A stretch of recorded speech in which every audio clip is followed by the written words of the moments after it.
Bismillahirrahmanirrahim. Assalamualaikum warahmatullahi wabarakatuh. Bismillah, alhamdulillah, wassalatu wassalamu ala rasulillah Sayyidina wa maulana Muhammad ibn Abdillah wa ala alihi wa ashabihi wa man tabi'a rushdaha amma ba'da. Ila hadratin Nabi Mustafa Muhammadin sallallahu alaihi wasallam wa ala alihi wa ashabihi wa zawjihi wa dzurriyyatihi wa ahli baitihi al-kiram wa jami'ihim minal muslimina wal muslimat wal mu'minina wal mu'minat aina kanu khususan alaika dzatu syarif bismillah al-khadrami asy-syaikh Nawawi al-Bantani.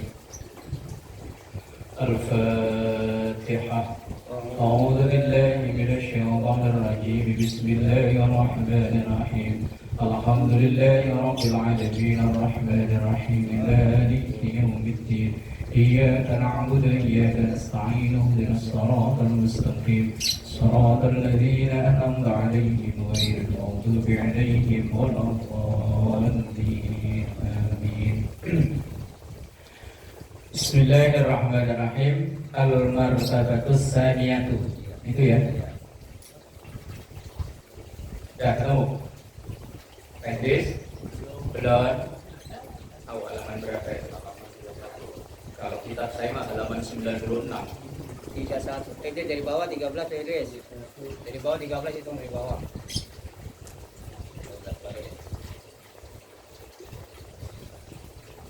Pinggir, ke pinggir. 13. Yes. Dah. Bismillahirrahmanirrahim. Al-martabatus saniyatu. Tingkatan yang kedua, martabat sudah menjadi bahasa Indonesia ya. Tingkatan, pangkat, harkat dan martabat. Ini kan kemarin bahas tentang masalah mencari air untuk wudu dan kalau nggak ada tayamum. Al-martabatus saniyatu, martabat yang kedua atau tingkatan yang kedua, ayyakuna ba'idan. Adanya air itu ba'idan, jauh. Bihaitsu, sekiranya law sa'a ilaihi, kalau nguber air itu kharajal waktu, maka waktu sholat habis. Misalnya kita di sini dengar kabar, kita di sini tidak ada air. Sono di Babelan ada air. Wah, kalau ke sono motor nggak ada, mobil nggak ada, jalan kaki. Ya wes, waktu habis, ya wes langsung tayamum. Fahada ya tayammamu, maka kalau seperti ini ya langsung tayamum alal madhabi menurut atau pendapat madhab ini. Li'annahu, karena sesungguhnya kondisi itu faqidun, terhitung tidak ada lil ma'i air fil hali, dalam keadaan seperti itu. Ini kan bahasan-bahasan yang insya Allah ya semoga kita tidak ngalami lah ya. Semoga kita tidak ngalami. Kalau ngalami kerepotan. Tapi kalau melihat kondisi alam katanya kok apa namanya, panasnya terus kekeringan makin panjang ya, takut ngeri sedap ya. Tapi tenang aja, asal galonnya Pak Satam masih ada ganteng aja. Iya kan? Kirim, asal paket.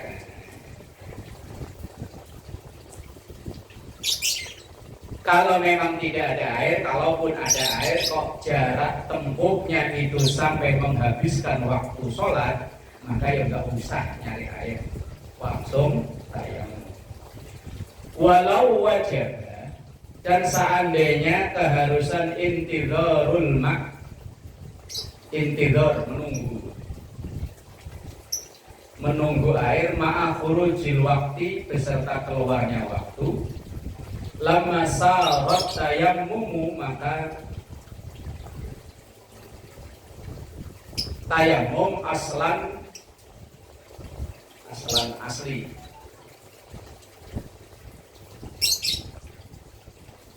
Atau seandainya nunggu datangnya air, tapi kok sampai keluarnya waktu, sampai habisnya waktu, maka ya langsung tayamum. Ini nunggu sampai kapan? kabar-kabar. Nah, ya langsung tayamum. Bihilafi malaukan waktu berbeda, bihilafi dengan berbeda, malaukan ma'u seandainya air itu ma'hu ada bersamanya, wa khafa fautul waktu, wa khafa dan dia khawatir fautul waktu habisnya waktu, lau tawaddo'a seandainya dia wudu,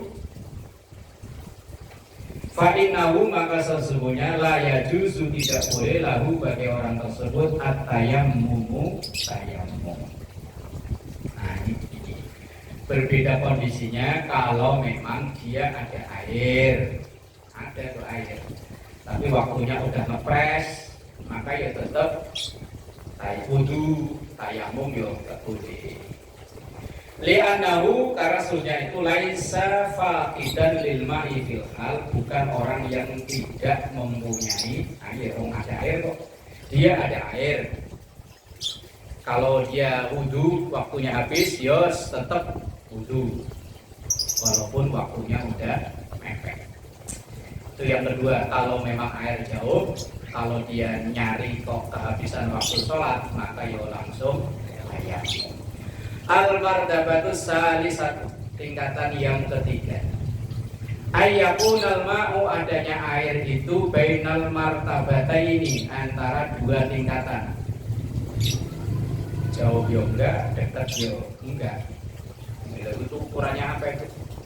Bi antazida masafatuhu, gambarannya dengan melebihi jarak tempuh ala ma yantashiru ilaihin naziluna, dari menyebarnya orang-orang yang mencari. Misalnya begini, di sini nggak ada air, di sini nggak ada air. Nah, kita dengar kabar ada, nggak nyampe Babelan sih, mungkin nyampe mana ya? Sampai sono lagi Mutiara Gading lah bapak ya. Sampai Villa Mutiara Gading di sono ada. Kalau Villa Mutiara Gading kalau dari sini kan ya tetap enggak, ya jauh ya. Enggak, kalau 2 bulan ke sono kan udah terhitung ya jauh. Wa fi dzalika khilafun muntashirun. Kalau seperti ini maka terjadi perbedaan. Wal madhabu jawazut tayammum, dan dalam madhab ini sudah boleh tayammum. Li'annahu faqidul ma, karena sesungguhnya orang itu terhitung tidak ada air, fil hali dalam kondisinya, wa fisa'yi, dan dalam proses mencari itu ziyadatu masyaqqatin, bertambah repotnya. Agak ribet ya tayammum, padahal aslinya ya simple. Kalau memang itu ketemu jaraknya, yuk kita cari air. Kalau nggak ketemu, ya wis tayammum. Intinya kan begitu ya. Intinya kan begitu kan. Kalau ketemu ya kita paranin, kalau nggak ketemu tayammum. Intinya kan begitu ya. Intinya. Nah, apalagi sekarang ada motor ya. Kalau dulu kan ini kan dibakar sampai jelimet, ini kan memang belum ada kendaraan. Kalaupun ada ya mereknya udah nyampe sono, udahnya aus, dapat air dikit malah buat minum kuda, enggak jadi wudu. Lah kudanya melet keausan, dapat air cuma misalnya, nah ini mah kalau buat wudu kudanya mati, harga kuda 30 juta lah, tekor ya saya akhirnya buat minum kuda, enggak jadi wudu tayammum. Dan kalau sekarang udah ada motor ya sekarangnya, apalagi sekarang ya dengan kecanggihan teknologi, kekurangan air itu bisa teratasi. Kayak dulu di kampung mertua, itu kalau bulan-bulan begini nih, Juli, Agustus sampai enggak September, Oktober, itu air jadi barang mahal. Emang jauh dari laut tadi loh? Ya gunung, tapi airnya itu nggak tahu lah, pokoknya susah. Tapi dengan kecanggihan teknologi sekarang, wallahu alam, orang-orang udah bisa mengatasi lah kesulitan air. Kalau zaman dulu tuh sering orang pada berantem, ya sampai tetangga sama tetangga pada berantem tonjok-tonjokan ya gara-gara air. Memang air itu barang mahal. Galon belum ada. Nah, ini Pak Satam belum buka galon.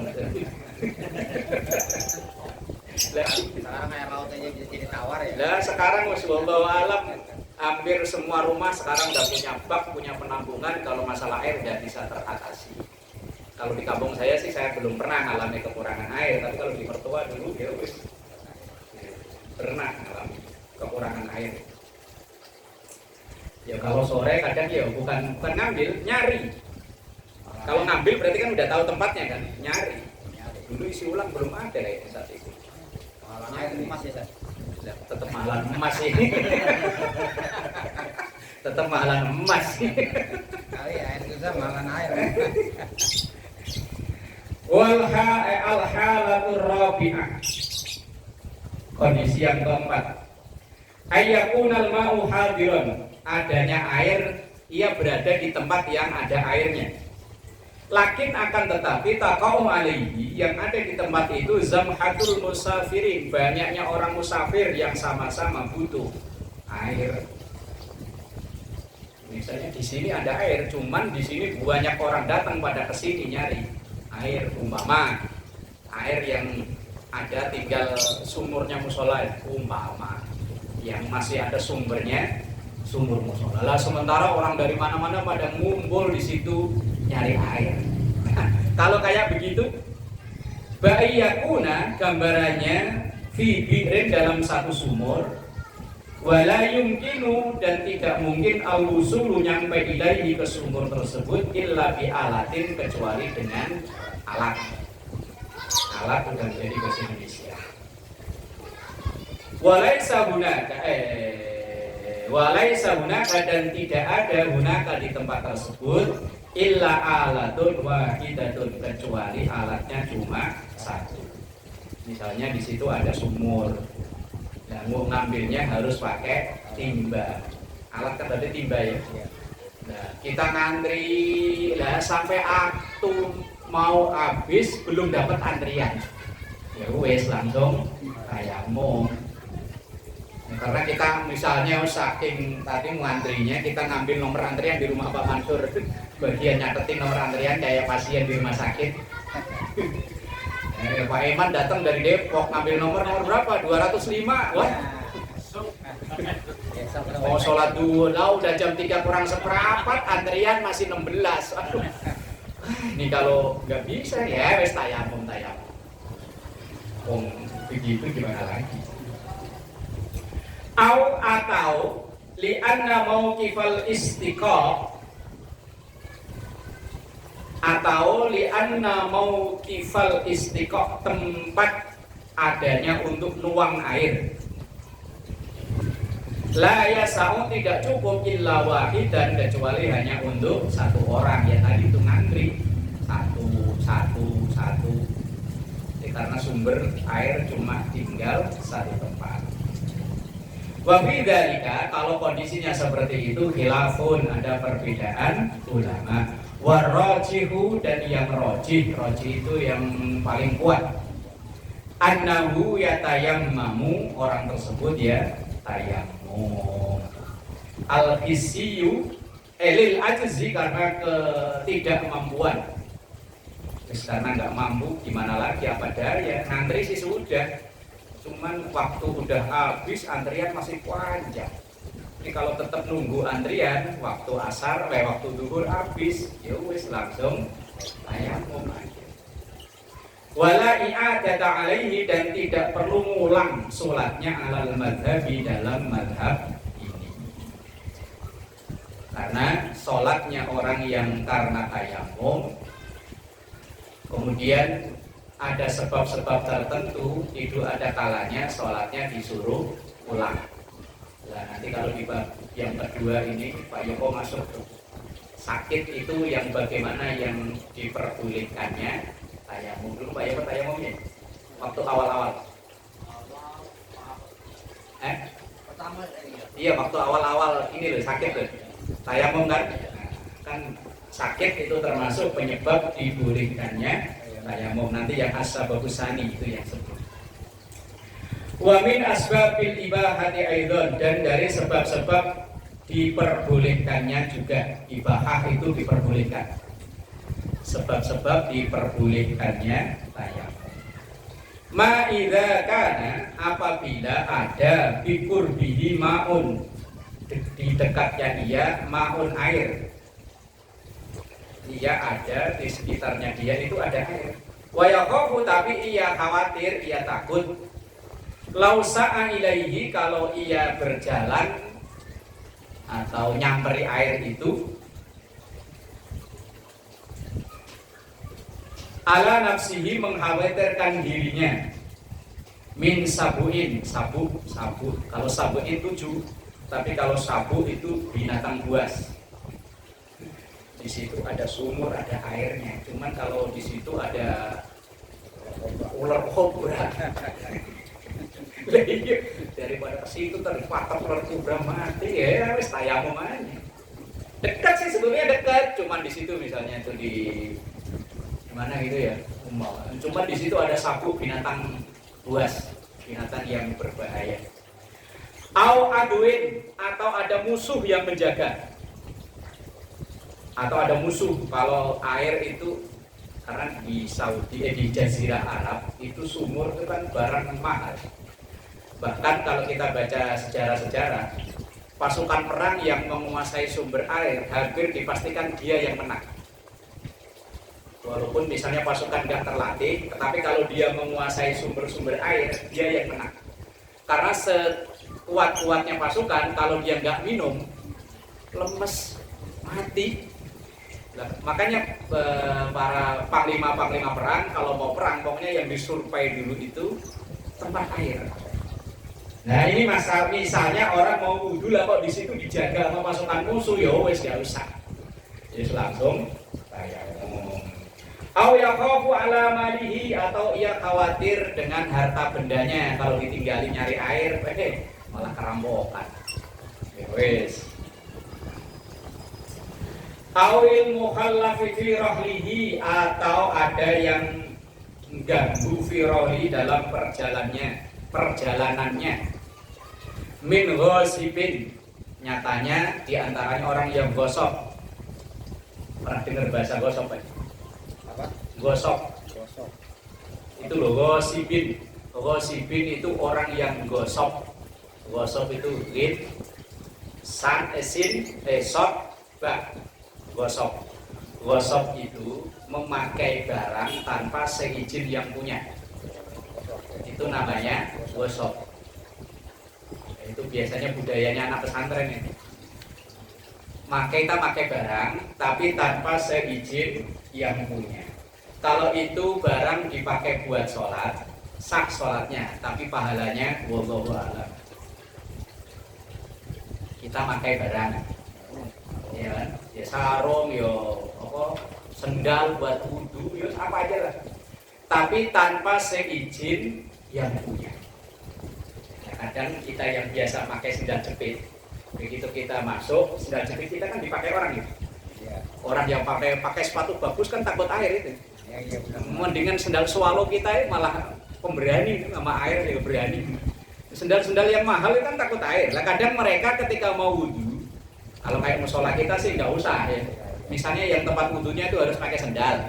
Nah dia kan kadang sepatunya, sendalnya dilepas, kemudian dia pakai sendal. Lah pakai sendal tanpa seizin yang punya, itu namanya gosok.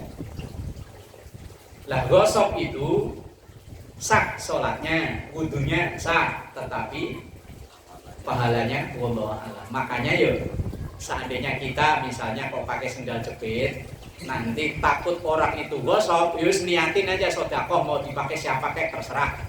Misalnya kita naruh sarung, naruh peci atau sejadah, yus diniatin aja sedekah. Biar ketika ada orang make tidak kena hukum gosok gitu. Gosok itu minjem, yo dipulangin. Nah, kalau maling kan bawa. Nah ini minjem, cuma nggak izin dipakai, cuman nggak izin sama yang punya. Nah, kalau anak pesantren memang. Kalau ketukar gimana? Hah? Ya, saya kemarin pulang nyeker. Kemarin isya sama maghrib. Nah kalau ketuker, namanya ketuker kan kita nggak ngeh kalau kecuali sengaja nuker. Ada yang itu. Tapi bukan punya saya, makanya saya bawa pulang. Lah begitu dipakai kan kaki itu kan ngerasakan ya kalau bukan punya kita. Beda ya. Walaupun sama loh, begitu dipakai rasanya beda. Nah, apalagi itu warnanya beda, ya udah saya pulang nyeker. Saya sama sama. Ya emang kalau tukarannya emang punya dia, kalau punya orang lain besok repot lagi. Lah kalau ketuker berarti kan nggak sengaja om, ketuker. Lah kalau nuker Beda lagi. beda lah. Bukan, kan biasanya gini Pak Ustaz, dia nunggu terakhir. Berarti kalau ini nggak ada yang punya, berarti ini tukerannya punya saya. Ya iya. Lah kan namanya udah orang mentok kan ya. Nah itu gimana itu? Tapi kan itu bukan haknya, bukan sendalnya. Makanya kalau saya ya nggak saya bawa, saya tinggal bukan punya saya. Saya pakai. Nah, hilang di masjid itu. Jadi kalau panas. kemarin saya cari mana punya saya hitung orang di dalam. Wah, lebih satu sih. Mungkin ini cuma bukan punya saya pulang sih. Itu namanya gosok. Gosok itu orang yang dengan sengaja ngambil, make tanpa sepengetahuan atau seizin yang punya. Secara fikih sah kalau masalah pahala sih wallahu a'lam. Tapi sebaiknya ya tidak. Nah, makanya untuk menghindari agar orang itu tidak kena gosok ya tadi ketika kita pakai sendal atau naruh sarung atau naruh sejadah ya wis ikhlasin sedekah. Ya, kalau selama masih dipakai buat ibadah kan pahalanya ngalir juga. Apa Mas Hatta? Mau nanya, kalau pas minjem nggak ada orangnya, atau mas saya bilang, Pak Ustaz, aku minjem ya, motornya boleh nggak? Gimana Pak Ustaz? Pak Ustaz misalnya nggak ada. Pak Ustaz, saya minjem motornya ya. Ya. Izin nggak saya bawa itu gimana Pak Ustaz? Lah kalau selama pokoknya tanpa izin, tanpa sepengetahuan itu namanya gosok. Kan udah aku bilang. Dia bilang. Tapi kan orangnya nggak tahu. Kecuali kalau memang kita udah sehari-hari gitu ya. Misalnya kayak Pak Mansur kan, misalnya saya biasa minjem. Pak Mansur pinjam motor, ya bawa. Terus besok-besok kalau saya minjem, ya udah asal bawa aja dah. Lah berarti kan sepengetahuan kan, walaupun saat itu kita nggak ketemu langsung. Terus gini deh, dari awal itu aslinya kayak bahasa bercandaan tapi aslinya bener. Pohon yang di luar pagar itu milik umum. Aslinya bener itu. Dalam banyak riwayat itu selama pohon itu ditanam di bukan milik tanah pribadi. Ya, kayak ini nih. Ya makanya ya terserah pokoknya yang punya mangga. Itu kayak bahasa bercandaannya saya, tapi bener itu asli. Lah kemarin mama pada udahan Pak Ustaz, itu mangga jambu ngambil dari situ boleh nggak? Nanamnya di mana? Di situ lah hebat.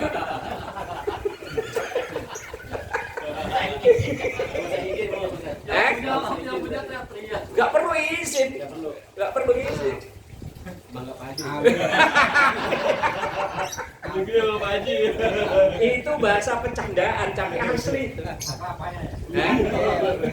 Kelapa pendek ambil. Itu di luar halaman ya. Yang nanemnya bukan di tanah kita. Kecuali kalau tanamnya di sini nih. Nah, itu ya 100% milik kita. Tapi kalau di luar ya itu milik umum, tapi tidak bisa di apa ya?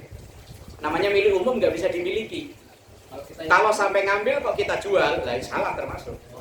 Kalau kita yang nanam di luar gimana? Lah kan tanahnya bukan tanah kita. Tapi kan pokoknya kita Lah ya tanah bukan yang menjadi urusan itu tanah. Nah situ mau nanam kalau nggak ada tanah. Lah ya nanam di mana? Ayo. Jadi gini loh, kalau dalam hadis itu kan ada keterangan tanah yang jadi milik umum, maka yang dihasilkan oleh tanah itu adalah milik umum juga. Ini kan tanah umum kan? Yang dihasilkan oleh tanah itu yang milik umum. Lah kita nanamin itu, niatin sedekah selama ada yang ngambil. Nanti kalau kita ngaji kita Riyadhus Shalihin. Nah ini yang wajib itu ada. Ini ada itu. Ketika kita menanam pohon kemudian berbuah, siapapun yang menikmati entah hewannya. Kalau wedhus diganjing Mbah ya. Merusak kok. Pokoknya kalau ada yang menikmati, siapapun yang menikmati, itu bagian dari sedekah orang yang menanam. Ada orang berteduh di situ misalnya ya, dapat sedekah. Makanya depan Pak Haji dikasih bangku, ada orang berteduh. Oh, sedekah. Itu saya kasih bangku, siapa tahu berteduh di situ sedekah. Ada buah diambil, ya sedekah. Ada misalnya dimakan sama burung, kalau misalnya sedekah. Lah kalau bebek di luaran gimana? Kalau dia saudara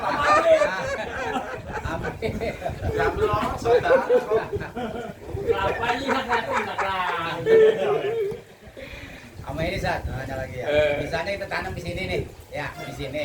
Tapi buahnya di luar semua San. Nah, buah yang keluar itu juga milik umum karena sampahnya dinikmati orang umum juga. Nah kayak ini seperti ya. Iya. Buahnya di jalan tuh, boleh diambil tuh. Tanamnya di dalam ya, yang itu tuh. Pokoknya asal itu berada di wilayah umum, ya milik umum. Ya kita nanam itu ya niatin aja sedekah. Untung mangga saya juga buah-buah. Kalau zaman dulu kan undang-undang pekarangan. Lah iya, emang ada aslinya undang-undang pekarangan kan? Iya. Kalau dalam fikih itu namanya ihyaul mawad, menghidupkan sesuatu yang aslinya tidak produktif. Kan daripada nganggur, udah kita tanemin. Tapi itu bukan hak kita, wong bukan tanah kita walaupun yang nanem kita. Bukan hak 100%, bukan. Aslinya kan kayak bercandaan saya ya. Ada statusnya banyak itu. Yang ngambil yang ngambil itu nanti berarti orang yang ngaji. Tahu ya kan? Kalau yang ngaji nggak ngaji nggak tahu. Tahu hukumnya. Tahu hukum. Iya, tahu. Kalau yang nggak ngaji Kalau nggak takut. hukum ini, hukum apa? Alam enggak. Yang ribut kan? Iya, Ganteng nih. nah, kalau dia tahu hukumnya dia Karung ini. tahu. Yang nggak boleh itu kalau kita akui secara kepemilikan, misalnya begini, bawa karung, sengaja bawa karung, keliling, ini milik umum, jual lah, itu yang bermasalah di situ. Kalau ada keterangan hadis, tapi teks Arabnya lupa, selama hanya untuk sekedar dimakan, silakan. Itu termasuk bagian sedekah dari orang yang nanam. Itu bahasa bercandaan, cuman asli ada. Kalau diunduh ya buat saya diunduh. Iya juga.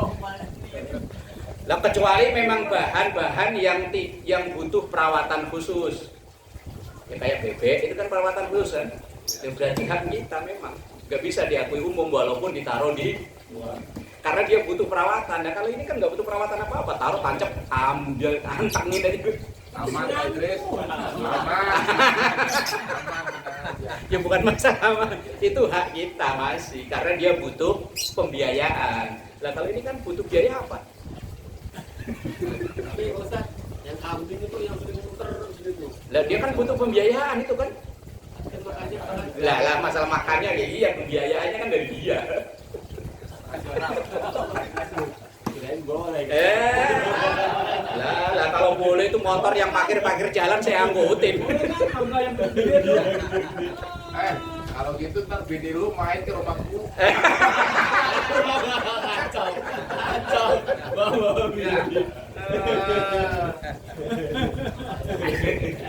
Ini kan bilangnya kabarin artis yang suka ngaji. Istrinya Pak Haji sering ke rumah malah repot. Ya tidak semuanya yang masuk langsung jadi hak milik, enggak semua. Semuanya ya bahaya. Kalau yang ditaruh di musola itu juga ada sarung gitu, nggak kena godok nggak? Ya kalau kita niatin untuk disedekahin ya enggak. Kalau kita enggak ada niat apa-apa, ya orang yang make itu kena hukum gosok itu tadi. Kayak gini Pak Haji nih naruh kain mau sholat nih. Tapi kita pakai celana pendek, kita wudhu dulu nih. Dipakai orang. Dipakai orang dulu. Nah, itu gosok itu. Nah, begitu kita pakai, oh dipakai dia. Bukan kan di musola di masjid juga sudah. Kalau siapa disediain. Nah, kalau itu kan memang sengaja disediain. Berarti ya tidak gosok. Yang gosok itu punya pribadi. Nah itu Pak Haji kayak tadi. Nah, kayak tadi misalnya. Wudhu, dia pakai orang lagi, dia nggak tahu ya kan. Dia Kalau kira kecilan lagi. Mana ya? Yang sering itu kan sendal kan ya. Yang saya contohkan di awal tadi itu loh. Kita dari pakai sepatu bagus, Iya. begitu ke masjid mau kita sholat, Nyeker, tempat kotor. wudhunya mungkin bisa. Lah kalau kayak di musola kita nyatu nggak masalah kan. Iya. Kalau di dalam majelis bisa ya. Nyatu. Misalnya yang tempatnya kan ada ya tempat wudhunya bisa Saya kan. itu San, di dekat pusaka itu kan masih ini tuh yang petunjuknya jauh. Nah, itu Itu kan sekarang dikasih ubin San. Nah, Buat jalan dikasih ubin. ketika tempat tidurnya wudhunya bisa, kemudian kita pakai sendal orang lain tanpa seizin, nah itu yang disebut dengan gosok. Kecuali kadang ada pengurus masjid yang memang sengaja nyediain sendal.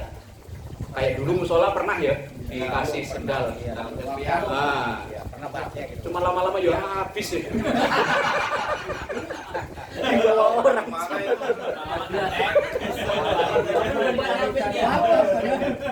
Udah ada tulisan belakang. Satu nggak tahu kemana. Padahal sekarang loh itu dulu yang ngasih siapa itu? Tahu di bawah. Iya sekarang ada tulisannya sendal musola, lo tetep hilang. Itu bukan hanya gosok nyolong tuh. Orang sedang jepit juga ada. Kayak dipakai bawa pulang kan kebalik. Baca Itu gosok itu namanya itu gosok. Kok sampai ke situ ya? Nah tadi itu loh. Nah, ketika orang pergi nyari air kok khawatir barangnya itu digosok orang, terus maka ya langsung tayamum. Au sarikin atau dicolong orang. Wong gosok, kalau gosok itu kan masih dipulangin. Tapi kalau sarik nyolong ya wes nyolong. Oh, ya bahasa nyolong nyolong. Kalau bahasa kita kan dulu akal-akalan. Kita berdua sama temen pura-pura le minta jambu ya, temen kita yang jawab ya ambil.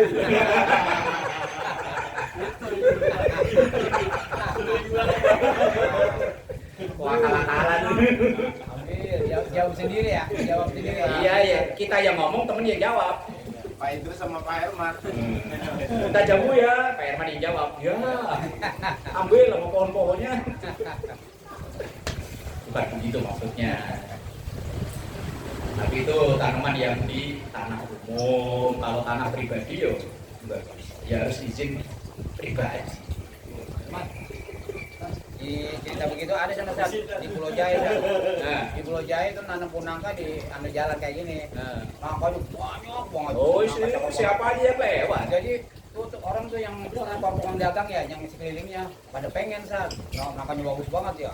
Agak dibagi-bagiin. Akhirnya ada yang kesel kali disuangin oli ya. Mati kering. Bener. Wah, itu yang matiin itu malah yang kena hukum dosa ini. Disiram air ini oli apa? Solar. Mati kering buahnya. Buahnya bener. Kan saya tanya sama tukang sayur kan sering belanja tuh ya. Kan ini apa banyak buahnya. Ya kok buahnya kering banget. Saya kan bilang enggak. Kalau butik weapon saya kan jual gitu kayaknya. Udah disiram oli. Nanamnya di jalan. Siram orang mati kan. Makanya kita yang nanam di jalanan ya harus legowo. Ternyata milik umum.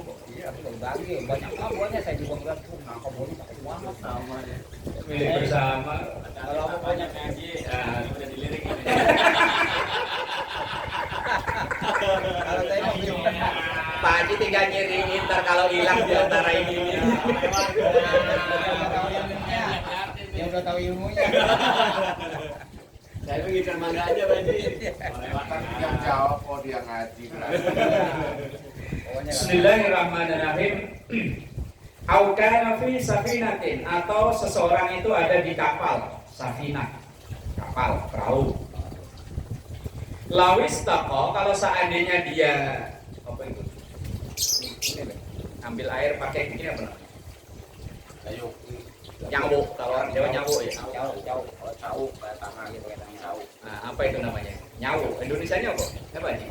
Iya jauh. Jauh kayak. Ya itulah. Kalau seandainya dia ngambil air dari kapal itu lastas kafil bahri, maka ia khawatir nyemplung di laut. Dia di laut, di kapal nggak ada air buat wudhu.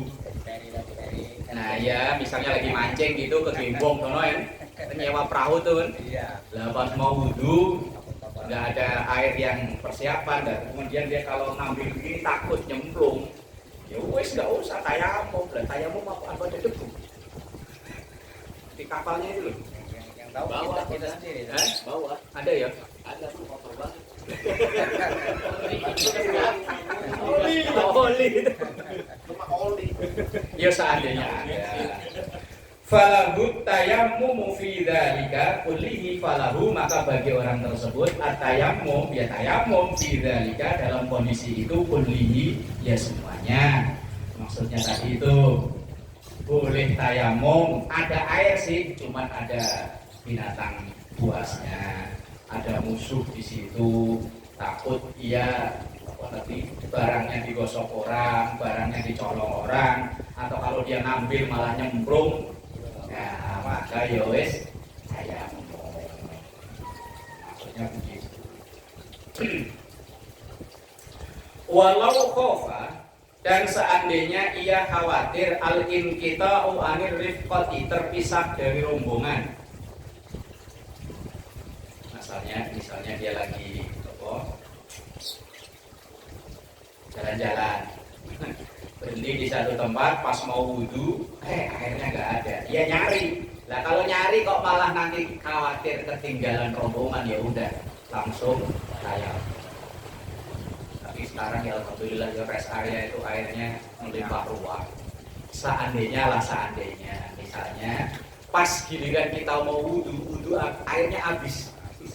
Oh, air minum nggak ada, air galon nggak ada, daripada kita nyari nanti ketinggalan rombongan, ya wis langsung tayamum. Maka sampai diperbolehkan sholat diskon 50% ini. Ya nggak usah ngotot kita 4 rakaat, kalau duhur boleh 2 rakaat, daripada kita ngotot 4 rakaat. Ya kalau serombongan kayak kita misalnya ziarah, nah kalau kita naik bis umum, cari-cari. Nyari siapa tadi, ada penumpang satu, orangnya brewokan. Muter aja keneknya mau ngambek apa? Ngomel-ngomel kan kadang ada ya. Ya Pak Mansur yang pernah alami jadi supir bis. Kalau penumpang kurang satu kan kenek yang dimaki-maki sama supir. Tolong goblok. Wong saya pernah samping saya itu bis sudah mau jalan dicari sama keneknya begitu nyamperin bisnya, kata saya udah penuh belum? Belum, cari semua. Lah begitu dia naik, ya bapak-bapak, saya tanya, Pak, emang tadi dari mana? Sholat. Tadi saya, yo, sholat diskon aja boleh. Nah, mungkin dia sholat qobliyah dulu. Mungkin ya. Wong istirahatnya bareng, mosok nungguin lama. Mungkin qobliyah dulu, mungkin azan dulu, mungkin qoman dulu. Ya selawatan dulu, sholawat. Nah lagi, Dulu aku masih di Gringsing, rumah mantan Gringsing itu. Mantan kenek kasihan, mele-mele dimaki-maki sama supir gara-gara penumpang orang satu. Terus boleh. Walau khafal inqita wa amir rizqati, kalau ia khawatir ketinggalan rombongan. In kana alaihi dararun, kalau malah terjadi darurat. Lau qasadal ma'a, seandainya ia nyari air, falahut tayammumu, maka ia wajibnya tayamum qat'an, secara qat'i, secara pasti. Islam itu gampang, Islam itu mudah. Kita dalam perjalanan, kalau sholat itu 4 rakaat boleh 2. Kalau 2 waktu sholat kok kayaknya repot, gabung jadi sholat jamaah. Duhur sama asar dilaksanakan duhur boleh, namanya jamaah takdim. Itu untuk bacaannya tetap aja kan kita. Bacaannya sama, hanya niatnya yang berbeda. Niatnya pakai bahasa kita saja, nggak usah repot-repot pakai bahasa Arab, kita orang Indonesia. Saya niat sholat duhur dijamak dengan sholat asar. Fardhon lillahi ta'ala. Beres sudah. Jadi sunahnya habis setelah dari 2 rakaat kita bangun qomat lagi ya? Qomat lagi boleh, enggak juga nggak apa-apa. Apa ya? Harus qomat. Ya lihat waktunya. Kalau waktunya longgar itu Qomat dulu ya. tapi kalau ada nggak usah. Kalau kita sholat sendirian di rumah pun qomat tetap dianjurkan. Walaupun sholat sendirian, tapi nggak perlu geraukan.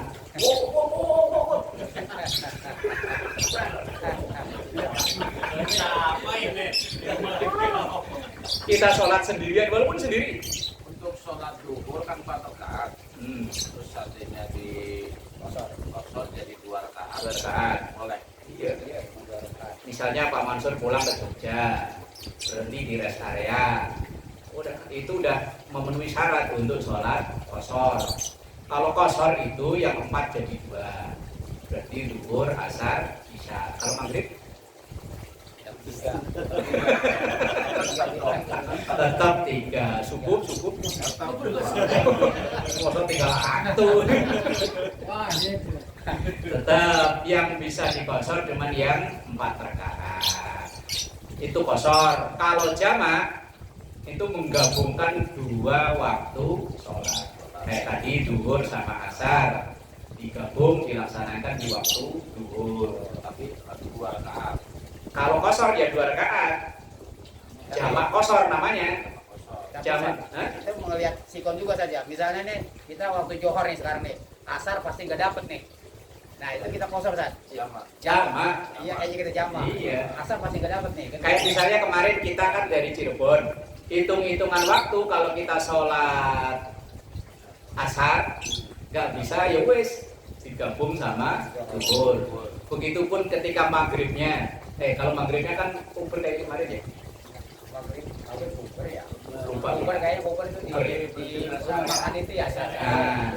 Ya. Itu kalau begitu kita sholat maghrib, karena hitung-hitungan kita paling telat jam 9 malam nyampe rumah, dan sholat isya kan masih ke uber. Nah, kalaupun begitu mau jamak tetap boleh, karena kita masih di perjalanan. Walaupun nanti secara hitung-hitungan real masih dapat walaupun segitu. Tapi kalau nggak usah nanti isya di rumah, ya monggo aja. Pilihan. Tapi yang untuk masalah pertanyaannya gini, untuk kan waktunya mepet ya, sholat asar 4 rakaat, zuhur 4 rakaat, itu kan dijamak jadi 1, digabung jadi 2 rakaat, apa tetap 4 rakaat? 2 kali sholat. 2 kali sholat boleh tetap utuh 4 rakaat, boleh 2 rakaat salam, nanti langsung 2 rakaat lagi salam, enggak kok langsung 8 full 1 salam ya enggak. Kalau diringkas yang 4 jadi 2 itu namanya kosor. Kalau menggabungkan 2 waktu itu namanya jamak.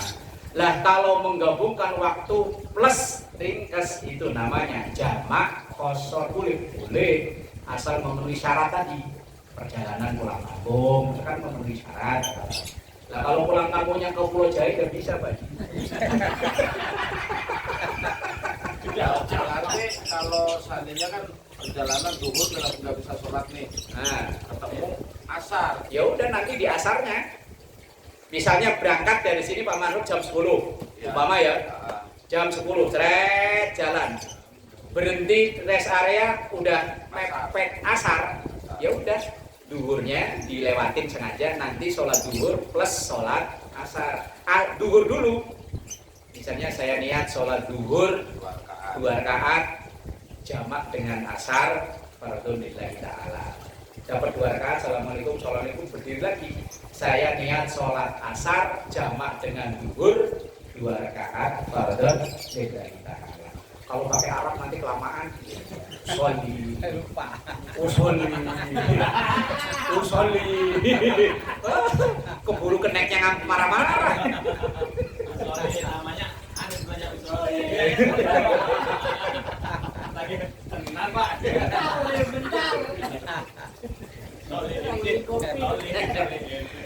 Wa illam yakun alaihi dararun, kalau enggak menimbulkan darurat, nyari air itu nyari air enggak menimbulkan darurat, fakilafun, maka hukumnya berbeda. Warajihu, tapi yang terbaik annalahu ayyatayammama lil wahsyati, sebaiknya ia tayammum lil wahsyati, karena ada kekhawatiran, khawatir ketinggalan rombongan itu. Daripada ia nyari air muter nggak sholat sampai kata supir, ayo bis jurusan Jogja berangkat, wah malah gak jadi sholat ya saya memangnya. Lah kecuali kalau rombongan kita memang teman semua. Ini siapa yang belum naik? Siapa yang belum naik? Tiga belum naik, belakang gue, kayak nggak apa-apa, mudut-mudut dulu, ya.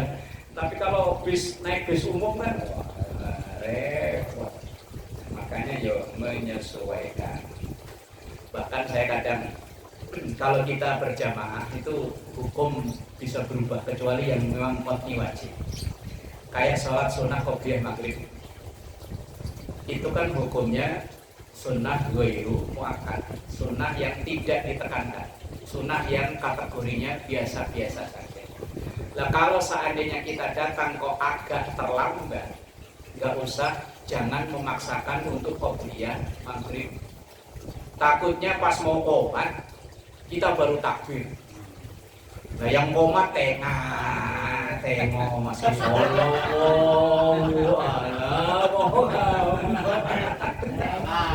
Ini yang khusus maghrib loh ya. Kalau waktu lain nggak masalah. Ini khusus maghrib. Karena maghrib itu waktunya pendek. Apalagi kadang ada orang yang mampir. Kalau kayak musola kita ini paling orang-orang sini juga. Kalau yang di masjid-masjid yang tempat umum loh ya banyak orang parkir, banyak orang mampir. Lah kita kalau datang kok memang agak terlambat, apalagi melihat di waktu tinggal setengah menit. Wah masih sholatnya lama lagi. Kalau kata saya yang imam yang qomat. Kalau memang mau qobliyah ya datang awalan. Iya, orang gini kan biasanya kan. Masjid orang gini itu rawatan. Nah, kayak masjid begitu kan banyak orang mampir kan. Kayak Harapan Mulia gini kan banyak orang mampir. Kalau memang maghrib nggak usah memaksakan untuk qobliyah. Tapi kalau sholat lain nggak masalah. Karena waktunya panjang. Isya ya rapopo, subuh ya rapopo. Kalau maghrib wis jangan memaksakan. Sesuatu yang sunnah akan berubah hukum kalau itu menimbulkan permasalahan buat orang lain. Apalagi ada orang yang kebelet. Kok komat ya? Nahan keringet sampai kering apa nahan. Ada di sini kan Komat. Bener deh. Kalau maghrib loh ya, tapi kalau selain maghrib ya, lain urusan. Warajihu al-nalahu ayyatayammama lil waqsyati. Warajih pendapat yang paling kuat bagi orang tersebut lebih baik tayamum lil waqsyati karena memang khawatir. Wasababusani sebab yang kedua al-maradu sakit. Orang boleh tayamum itu disebabkan karena sakit. Wa salah satu aksamin. Ini ada 3 tingkatan. Al-awwalu sakit yang bagaimana yang boleh tayamum. Al-awwalu yang pertama ayyakhafa, kalau orang khawatir mahu orang tersebut bil wudu'i, kalau wudu fautarruh, kalau ia wudu takut mati. Fautarruh berarti putusnya atau hilangnya nyawa. Kalau kena air mati. Penyakit apa ya? Kena air mati penyakit apa? Alergi. Ya kalian deh, ada. Enggak yang air, misalnya ada orang sakit, begitu dia kena air, wah ini riskan banget nih, taruhannya nyawa. Alergi. Yo mungkin ada ya. ada. Ayo wis langsung. Au fauta udwin, atau hilangnya anggota badan. Wah ini kalau kena air bisa rontok. Au fauta manfaatil udwi, atau hilangnya kemanfaatan anggota badan. Kalau kena air, misalnya, mohon maaf ya Pak Yoko, tangannya wah kalau kena air ini bisa infeksi, nanti bisa-bisa harus diamputasi. Atau kalau kena air infeksi enggak, amputasi sih enggak, cuman nanti enggak berfungsi. Kalau kena air. Lah kalau kondisinya kayak begitu itu, ya wis, dan hilang mana lagi? Wa yalhaqu bidzalika, Dan mengenai itu semua idza kana bihi maradun, kondisi sakitnya mukhawifun, mengkhawatirkan. Illa annahu yakhafu min istimalil ma, kecuali kekhawatiran itu menggunakan air, ayasiru maradun mukhawifan. Atau kalau dia pakai air, sakitnya itu malah tambah mengkhawatirkan. Fayubahu lahu tayammum, maka ya mubah hukumnya tayammum. Memang kayak gitu ya memang tayammum. Kondisinya membahayakan. Kalau Pak Yoko dulu gimana? Korban semua kan ya? Ya iya. Kalau boleh kena air kan? Kalau seandainya kena air malah berisiko kan ini? Berisiko mungkin sembuhnya lama, atau mungkin infeksi atau apa lah, maka yo tayammum. Kalau kondisinya kayak seperti itu. Asani wallahu a'lam bishawab.